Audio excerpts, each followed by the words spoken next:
Hello बच्चों, आइए इस प्रश्न को देखते हैं। जब K2Cr2O7 K2CrO4 में परिवर्तित होता है तो क्रोमियम की ऑक्सीकरण संख्या में परिवर्तन होता है 0, 5, 7 अथवा 9। तो यहाँ पर हमसे जो है पूछा गया है,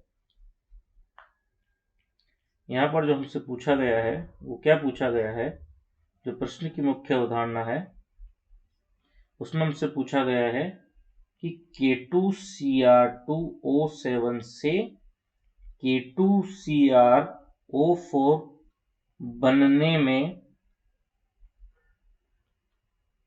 Cr की ऑक्सीकरण संख्या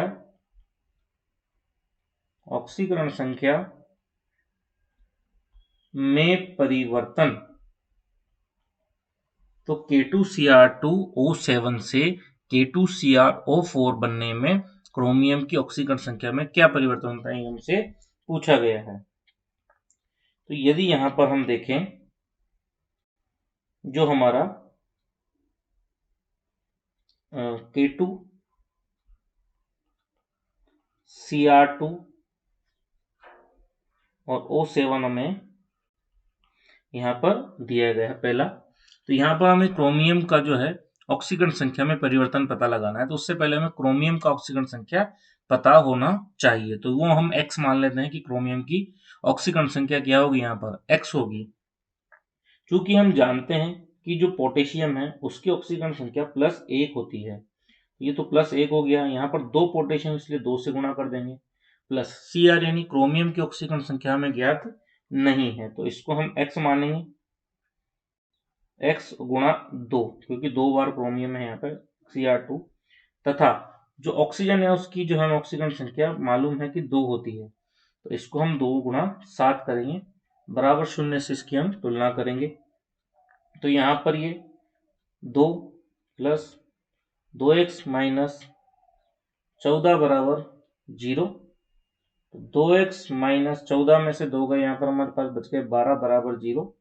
तो x के मान जो है हमारे पास प्लस का 6 प्राप्त हुआ, यानी K2Cr2O7 में जो Cr है उसके ऊपर ऑक्सीकरण संख्या कितनी है हमारी, प्लस की 6 है। अब हम हमारे K2CrO4 की ऑक्सीकरण O4 में Cr की ऑक्सीकरण संख्या ज्ञात करेंगे। देखिए K2CrO4, यदि इसकी हम बात करें तो यहाँ पर भी हमें Cr की ऑक्सीकरण संख्या ज्ञात करनी है, तो उसको हम x मान लेते हैं।